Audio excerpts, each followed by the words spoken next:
요나서를 읽다 보면 정확하게 그런 뒤집히는 장면이 몇 군데 소개가 됩니다.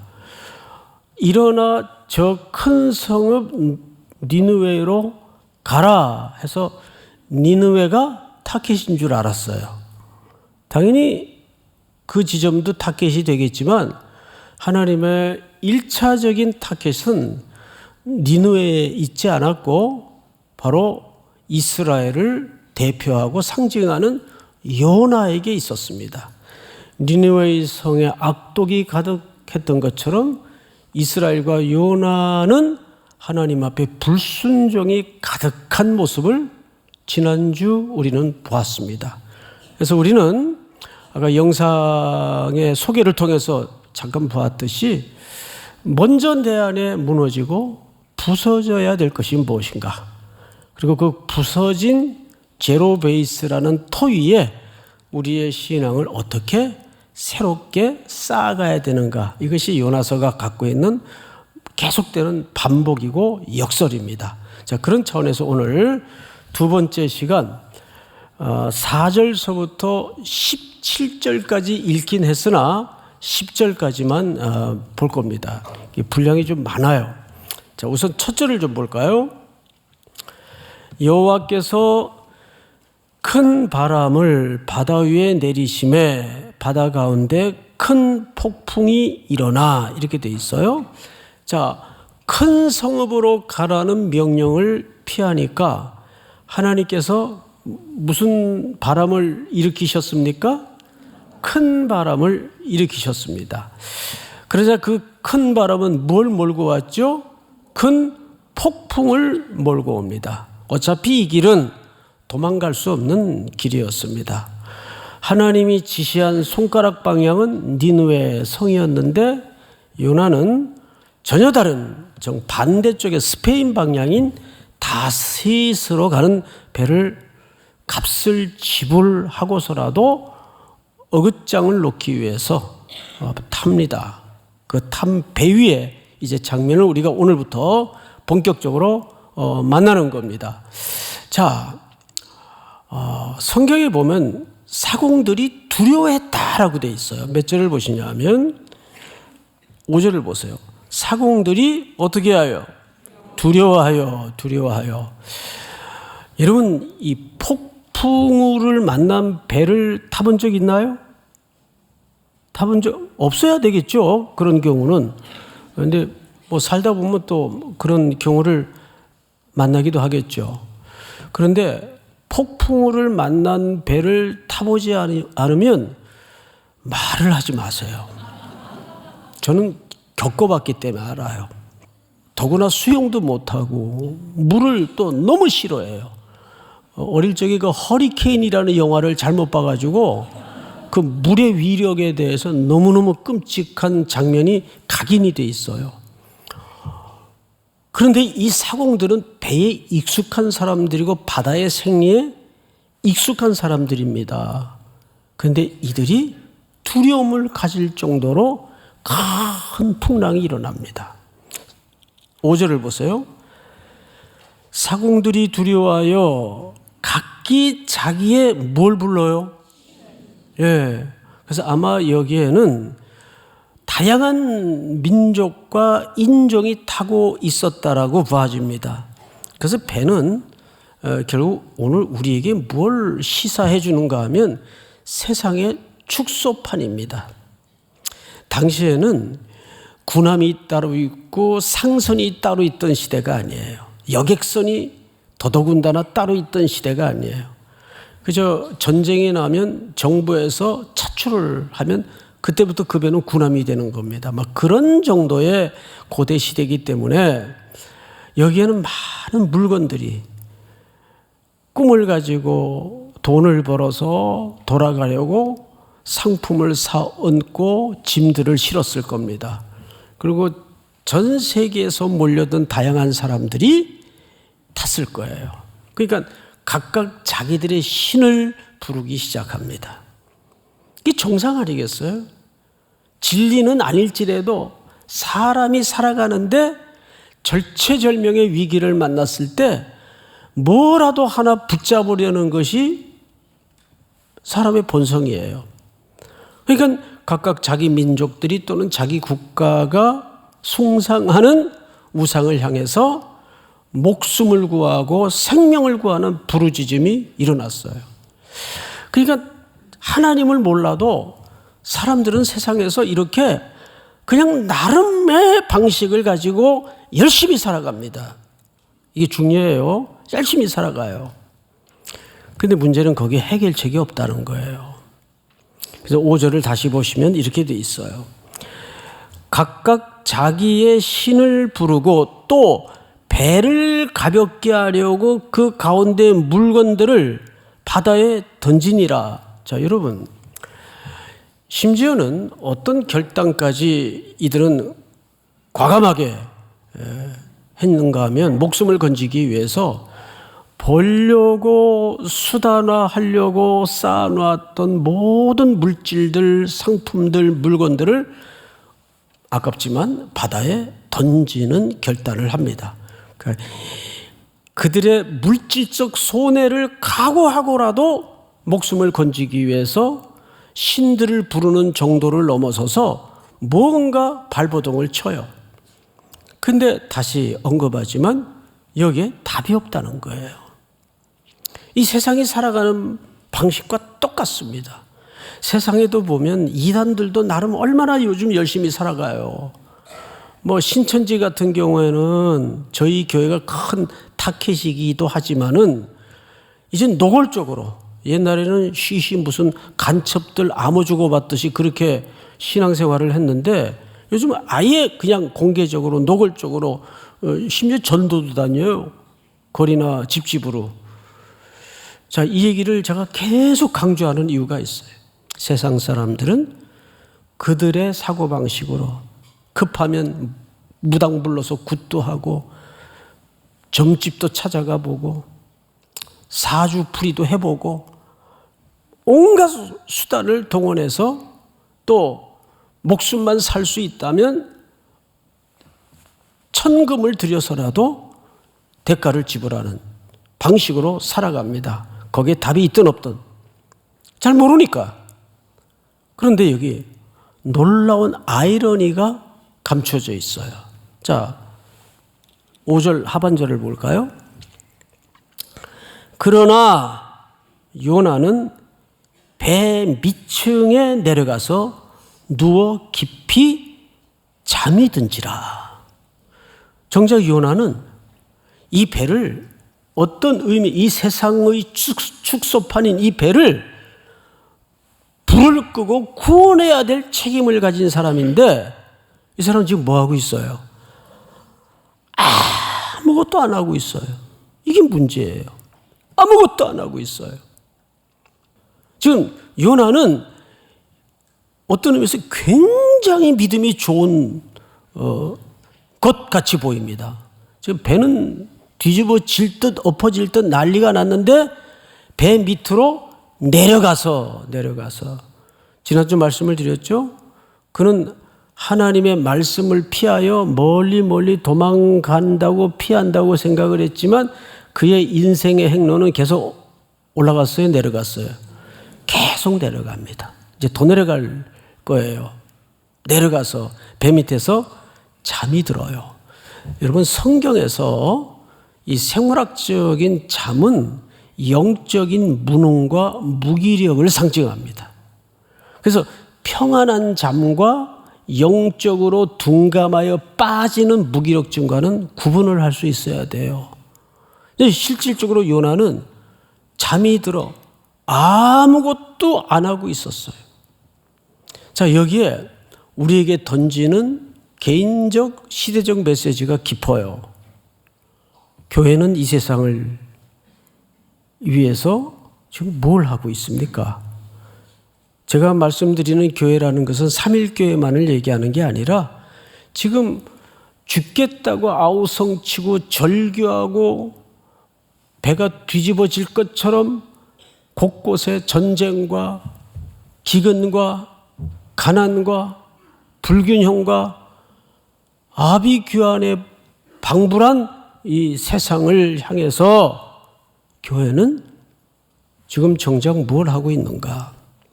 오늘 이 메시지는 요나의 깊이 잠든 상태는 우리를 흔들어 깨우는 중요한 도전입니다. 교회는 과연 뭘 하고 있는가? 6절을 한번 넘어가 볼까요? 6절.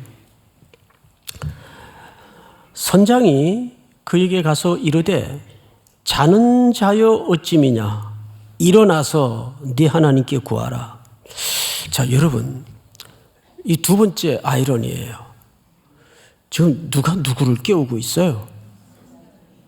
선장은 믿는 사람입니까? 안 믿는 사람입니까? 요나가 누군지도 모르고 그가 믿는 하나님이 어떤 하나님인지도 사실은 몰라요. 근데 지금 이 배라는 공동체가 절체절명의 위기에 빠져 있으니까 그 밑바닥에서 잠들어 있는 요나를 선지자를 깨웁니다. 이게 왜 역설이냐 하면 교회가 잠들어 있으면 그 교회를 깨우기 위해서 하나님은 세상의 사람들을 이용하세요. 세상의 상황을 활용하세요. 이게 큰 아픔입니다. 교회가 정신 못 차리고 시대의 빌런 역할을 하고 잠들어 있는 것 같은 영적인 무기력증에 빠져 있으면 그 세상의 소용돌이를 통해서 교회를 깨우치게 만듭니다. 슬픈 역설이죠.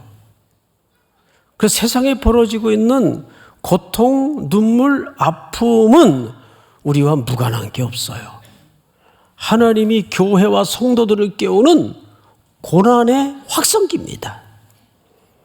일어나라! 소리 지르는 것과 같아요. 이것만 보면 누가 하나님을 더 잘 믿는지 모르겠어요. 자는 자요 어찌미뇨. 이 말은 지금 잠이 오냐 그 말이에요. 잠이 오냐. 일어나야 된다고. 자, 성경을 다시 한번 볼까요? 6절. 선장이 그에게 가서 이르되 자는 자요 어찌미냐 일어나서 네 하나님께 구하라. 혹시 하나님이 우리를 생각하사 망하지 아니하게 하시리라 하니라. 참 놀라운 이야기를 선장이 합니다. 선지자가 믿음이 있는지 오히려 세상의 사람들이 그 절규가 하나님의 선지자를 깨워버려요. 아이러니죠? 자, 그 다음에 7절을 한번 같이 읽어볼까요? 시작. 그들이 서로 이르되 자 우리가 제비 뽑아 이 재앙이 누구로 말미암아 우리에게 임하였나 알아보자 하고 곧 제비를 뽑으니 제비가 요나에게 뽑힌지라.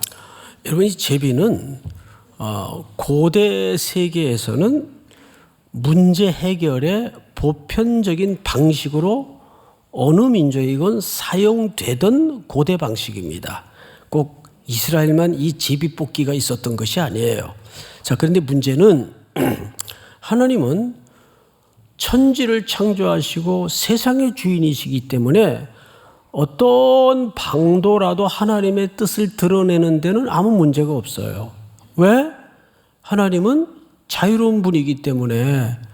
근데 하필 이 문제를 해결하기 위해서 제비를 뽑았는데 그것이 하나님의 방법이든 세상의 방법이든 그건 큰 의미가 없어요. 누가 뽑혔어요? 요나가 뽑혔어요. 요나가 지목이 됐습니다. 이것은 하나님의 주권적 섭리에서 이해를 해야 됩니다. 하나님이 요나를 그런 방식으로 세상 사람들의 방식을 통해서 드러낸 겁니다. 여러분, 그럴 때 많아요. 하나님은 진리를 꼭 믿는 사람들을 통해서만 드러내질 않고 세상에 벌어지는 경우들을 통해서 하나님의 하나님 되심과 그분의 진의를 드러내실 때가 얼마든지 많습니다. 우리가 이 땅이 악해져가는 모습을 보면서 하나님의 말씀이 참되구나라는 것을 봐요, 안 봐요? 보죠? 마찬가지예요. 얼마나 세상이 다 폐악스러워집니까? 인간은 서로를 위한다고 하지만 고슴도치 마냥 가까이 다가가고 위하고 껴안을수록 서로를 찔러대는 것이 인간의 한계예요. 그래서 영적인 사회적 거리라는 것도 때로는 가끔 필요하더라고요.